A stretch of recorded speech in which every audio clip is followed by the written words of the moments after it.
जमलेल्या माझ्या बांधवांनो, भगिनींनो आणि मातांनो, हा उत्साह, ही गर्दी, हा जल्लोष, खरं म्हणजे हे चित्र बघितल्यानंतर समोर कोणी निवडणूक लढवण्याची हिम्मत करता कामा नये. आणि विशेषतः प्रभू रामचंद्राचं रामटेक,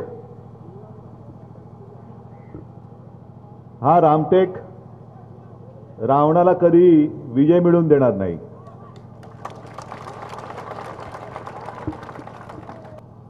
कारण अनेक जण मला विचारतात की उद्धवजी, तुमच्या आयुष्यातली महत्त्वाची निवडणूक आहे काय?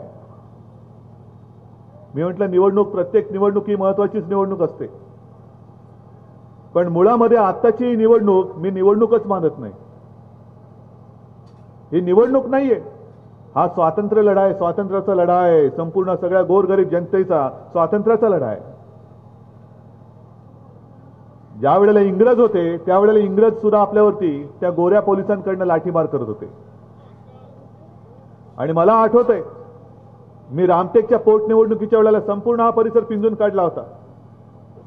त्याच सुमारास त्या उमरेडमध्ये पाण्यावरनं जेव्हा मोर्चा काढला होता तेव्हा त्यावेळेला पोलिसांकडनं गोळीबार करून अनेक अनेक अनेक लोक जायबंदी करून टाकले होते. किती तेव्हा मृत्युमुखी पडले. आणि भर सभेमध्ये त्या गोळीबारामध्ये जखमी झालेला जो एक तरुण युवक होता, त्यांनी स्टेजवरती येऊन त्याच्या तिथे शरीराचा गोळीचा व्रण जो दाखवला होता, तो व्रण मी आज सुद्धा विसरलेलो नाही. त्याच्या कदाचित शरीराला व्रण लागला असेल, पण माझ्या मनामध्ये तो आज सुद्धा कायम आहे. तो व्रण मी विसरू शकत नाही. झाला ना तो गेल्या वर्षी 26 नोव्हेंबरला मुंबईवरती तो भयानक हल्ला झाला. गेटवे ऑफ इंडिया, जणू काही त्याला दारच नाहीये. कोणी यावं, आओ जाओ घर तुम्हारा, बाप कमाल, कोणी या, अतिरेक्यानो या, गोळ्या घाला, पाहिजे तेवढी माणसं इकडे मरायला तयार आहेत. जणू काही किड्या मुंग्या या देशात राहतात, मर्द इकडे राहतच नाहीत, असा समज झालेला त्या अतिरेक्यांचा. ते अतिरेकी आले, गोळ्या घातल्या, निघून गेले, ते मारले गेले, पण त्यांचे जे काही सहकारी होते ते सापडलेच नाही. एक तो कसाब सापडलाय, त्या कसाबाची काय मस्ती, त्याला बिर्याणी पाहिजे, बिर्याणी नाही तर ताट फेकून देतो आणि आपलं सरकार त्याची हजीहजी करत बसतं. अरे इकडे पूर्ण महाराष्ट्र आज भुकेने कासावीस झालाय आणि तो देशद्रोही कसाब त्याच्यासमोर बिर्याणीची ताटं देणार आहे सरकार. हे सरकार तुम्हाला न्याय देऊ शकत नाही. ना अतिरेक्यानं धाक, ना अतिरेक्यानं दरारा. आणि फक्त सीमेच्या बाहेरून अतिरेक येतात अशातला भाग नाही. तर गेल्या महिन्यामध्ये गणपती उत्सवात जे मिरजेला घडलं, आमचं सगळ्या मुसलमानांच्या विरुद्ध काही नाहीये. इकडे सुद्धा काही मुस्लिम आले असतील. अरे जो हा देश आपली मातृभूमी आहे हे मानणारा मुसलमान सुद्धा आमचा भाऊ आहे, हे सांगायला मला काही लाज वाटत नाहीये. पण गणपती उत्सवामध्ये जे सत्य आहे, जो इतिहास आहे, हे जे आमचं दैवत आहे शिवछत्रपती शिवाजी महाराज, काय आमचा संबंध, काय आमचं नातं? पण आज जगामध्ये असं दुसरं कोणतंही दैवत नाही की तब्बल 350-400 वर्षानंतर सुद्धा शिवाजी महाराज की जय बोलल्यानंतर कदाचित मुर्दा सुद्धा उठून उभा राहील, एवढी ताकद या छत्रपती शिवरायाच्या नावामध्ये आज सुद्धा आहे. हे तेज आणि त्या इतिहासाचं चित्र अफजल खानाचा कोथळा शिवाजी महाराजांनी काढलाच, हे सत्यच आहे. जर अफजल खानाचा कोथळा महाराजांनी काढला नसता तर महाराज राहिले नसते, आणि महाराज राहिले नसते तर आज महाराष्ट्र आणि तुम्ही आम्ही सुद्धा राहिलो नसतो. आणि असा तो थरारक प्रसंग, त्याचं चित्र त्या मिरजेच्या गणपती उत्सवात लावल्यानंतर त्याच्यावरनं दंगल पेटावी. अफजल खानाची पिलावळ पोलिसांच्या गाडीवरती हिरवा झेंडा घेऊन थैथया नाचते. मग पोलीस कुठे, सरकार कुठे? जयंत पाटलांच्या सांगलीमध्ये, RR पाटलांच्या सांगलीमध्ये हे दिवसा डवळ्या घडतंय. इकडे धर्माची मस्ती नाहीये, पण जे कोणी, हा महाराष्ट्र आहे हो, या महाराष्ट्रामध्ये छत्रपती शिवाजी महाराज की जय बोलणारा तिकडे राहील. अफजल खानाचा जय जयकार करणारा राहू शकत नाही. हे असं आमचं सरकार असेल. विलासराव देशमुख ज्या वेळेला मुख्यमंत्री होते, राज्यापेक्षा स्वतःच्या केसाची जास्त काळजी त्यांना.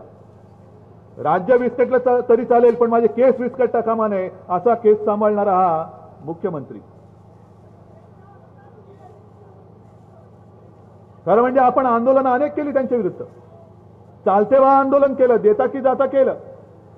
पण विलासरावांची घोरपड एवढी घट्ट खुर्चीला चिकटून बसली होती की कदाचित तानाजी मालुसरे म्हणाले असतील वरनं की अरे अशी घोरपड मला मिळाली असती ना तर मी सिंहगड कधीच जिंकला असता. या विलासरावासारखी पकड त्या जर का घोरपडीची असती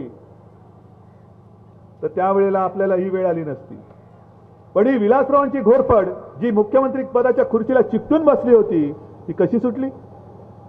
हे अतिरेकी आले. कसाब आणि त्याचे नराधम सगळे साथीदार होते ते घुसले. करकरे, कामते, साळसकर, उन्नीकृष्णन, तुकाराम ओंबळे असे काही पोलीस शहीद झाले. अनेक निरपराध त्याच्यात मारले गेले. अनेकांचे अवयव निकामी झाले. आणि त्याच्यानंतर मुख्यमंत्री बदलले. विलासराव गेले आणि मग कोणाच्या ध्यानीमनी नव्हतं, ना तुमच्या ध्यानीमनी होतं, ना अशोकरावांच्या ध्यानीमनी होतं. असे अशोकराव चव्हाण पटकन उडी मारून खुर्चीवरती बसले.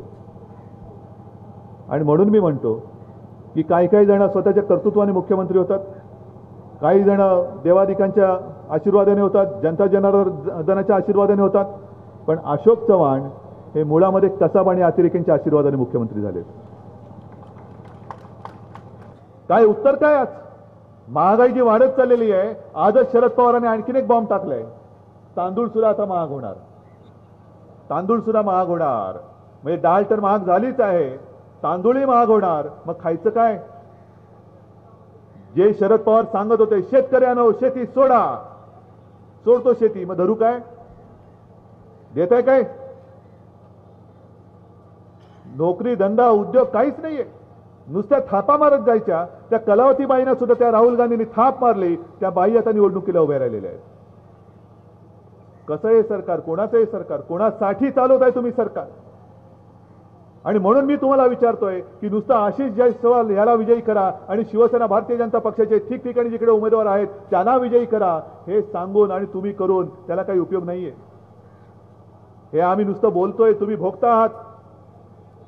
ज्या महागाईचे आपण सगळे बळी ठरतो आहोत त्याच्यासाठी आपण काय करणार आहोत की नाही? या विदर्भाच्या पट्ट्यामध्ये इथून पुढे गेल्यानंतर आत्महत्या आणि आत्महत्यांचा कहर आहे. जी घरदारं उघडी पडलेत, अरे त्या आत्महत्या केलेल्या शेतकऱ्यांच्या आत्मे आता तळमळत असतील वर. अरे मी आत्महत्या केली, पण ज्या सरकारमुळे आत्महत्या करण्याची वेळ माझ्यावरती आली त्या सरकारला गाडण्याची वेळ आल्यानंतर माझे मर्द सगळे आता मला साथ देतात की नाही हे शेतकऱ्यांची आत्मे सुद्धा आता बघत असतील आपल्याकडे. अनेक घरदारं उघडी पडलेली आहेत. अनेक महिलांची कुंकू पुसली गेलेली आहेत. मुलं बाळं अनाथ झालेली आहेत. आणि हे कसलं स्वातंत्र्य? स्वातंत्र्यामध्ये सुद्धा झाले ना, अनेक जण शहीद झाले, फासावरती गेले, वंदे मातरम म्हणून शहीद झाले.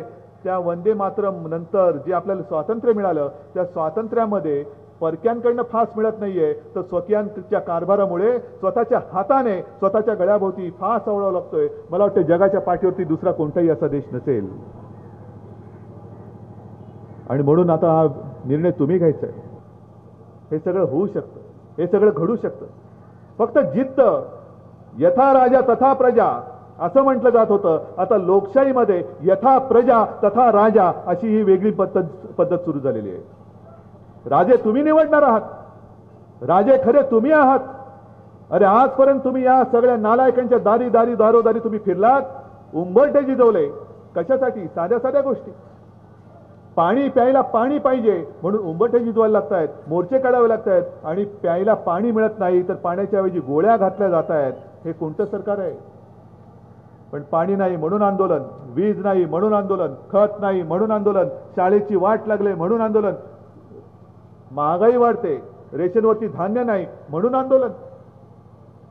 मग आजपर्यंत तुम्ही मागत होतात त्यांनी दिलेलं नाही.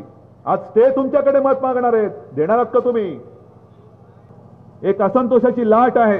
काँग्रेस आणि राष्ट्रवादी कोणी त्यांच्याकडे बघायला तयार नाही. आणि शिवसेना भाजपा युतीकडे उमेदवार कोणी असो, धनुष्यबाण आणि कमळ, जिथे जिथे कमळ असेल तिकडे कमळ, जिथे जिथे धनुष्यबाण असेल तिकडे धनुष्यबाण, ह्याच्या ठिकाणी मतं द्यायला पूर्ण महाराष्ट्र सुचलेला आहे.